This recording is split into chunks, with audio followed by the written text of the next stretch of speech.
And today, class, we are going to talk about the movie and the book 1984 and talk about relationships in the real world. Because when people typically talk about George Orwell or use the term doublethink or Orwellian, it's often done when discussing the surveillance society. It's often done when discussing mind control and politics.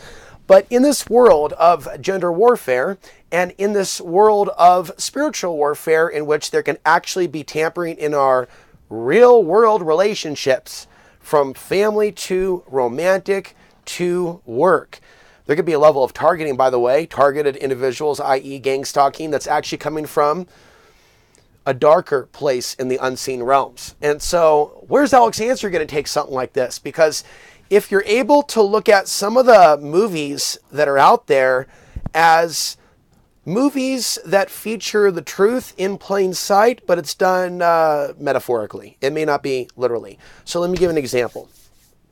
Okay, let's just say you've never read 1984 and you're just looking for the Cliff Notes and how it relates to this.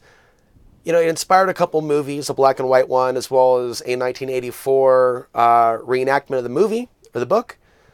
You can find that over at vudu.com. Search for 1984. And that features the romance that the main character, it's been a while since I read the book, but they're basically in a police state, surveillance society, and relationships are basically outlawed. Everybody's like, and this goes into a deeper truth also in the book. There's the party members and the non-party members. Look at how controlled our society is today. Okay, there are the people that are going along to get along with today's happy society. Yay! Thank you, Big Pharma. Thank you, Coca-Cola. Thank you, digital entertainment. Thank you, smartphones. You see, we have the people that are well adjusted to a sick society, and then you have the freaks up in the house that just got to live off the grid or just aren't able to cope in a corporate working environment, working for sociopaths. Some of us are a little bit different, right? Some of us are like outcasts. So there literally is a little bit of truth for me in the party members and non-party members and the way that I live even outside of the norm for the people in this area, away from society, no actual support structure. What few people are actually receptive to my truth are very far away in terms of proximity by thousands of miles, and a lot of attempted sabotage and manipulation. So on that level, 1984 meets the real world, where it isn't so much about that being literal, where we have to like hop up and go, yes, I will do jumping jacks for the Orwellian police state, but looking also at how we could be forced into moving or energy. Yes, I will be a part of the hive mind. I will do my jumping jacks. People are thinking of the same mind, and we have people policing each other even within the arena of alternative media. Alex, please stop talking robotically, but I'm trying to make a point. We've been turned into that doublethink reality. I mean, come on, let's be real. Now, let's add in the fact, right? I'm a tan guy. We all know this, olive skin. And I'm from a mostly all-white town called Portland, Oregon, and nearly all-white part of Colorado. I've had different experiences in my life than others that say that they're the minority in some really bad area in California or the others. But in the 1984 reality, we don't have like the open-hearted dialogue amongst men. And no, it's all division. And it's all competition. And a lack of consciousness to hear what someone else has been through.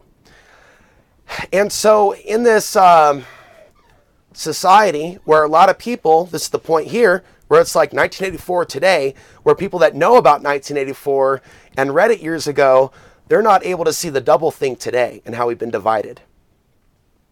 There's certain things they can throw out there. Ooh, all the women are going in this particular direction because of what they may see in their environment. They may be overlooking economics. They may be overlooking like his party member status, right? In the so-called world, real world, materialism, baby, Ferrari, job, whatever. Maybe not even all that, but fulfilling her little mold of what needs to be fulfilled, regardless of his ethnicity or his background, right? But, you know, the men of this world could be thinking, oh, it's all going this direction, it's all going that direction. There could be actually like a deeper level to the social engineering to where it's not actually that simple. It's not actually that simple and cut and dry.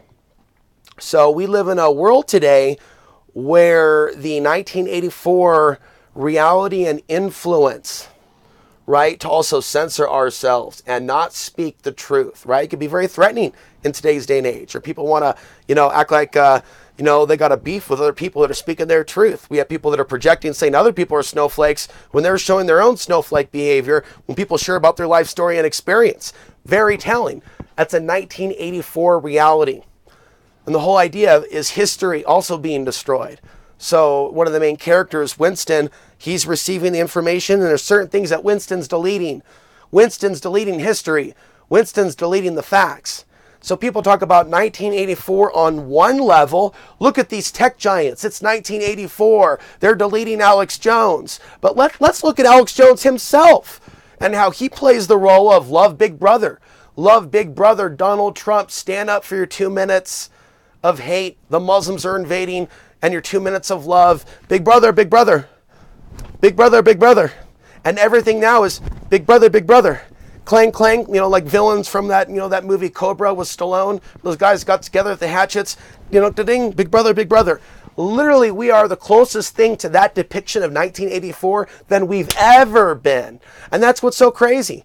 Even Chris Green, turncoat Chris Green of AMTV, would have that creepy type of 1984 with the sheep-like audience. It's almost as if he's coming out in plain sight as a member of the system, as his content is double think, double speak. 1984, up is down, down is up, right? Oh, it's the stock market that's collapsing. Bitcoin's going to the moon. He's so sure of this. Bitcoin, now at 3,100. So there's a lot I'm throwing in this. I'm trying to show you real world examples. There are people that act like we're all awake and using 1984 symbolism in the post 9/11 world to act like they were awake. It's a false awakening. It's a false understanding of 1984. You look at the real 1984 in our world today, right? Ding, ding, big brother, big brother. They're doing it. They're doing it. That's how 1984 this is. Don't you see that? And congratulations for those of you conscious members of the audience and those of you that are still learning and that have an open mind. You are not expected to agree with everything that I have to say. But I know, and I can feel it, that I am helping people wake up in this time. There could be times in which people are waking up in larger droves because of, we're just coming out of a new moon. I'm a little bit more invigorated. I'm feeling a little bit more positive and upbeat and confident in myself, making it through the winter. Sometimes we have to seize that confident energy and apply it to our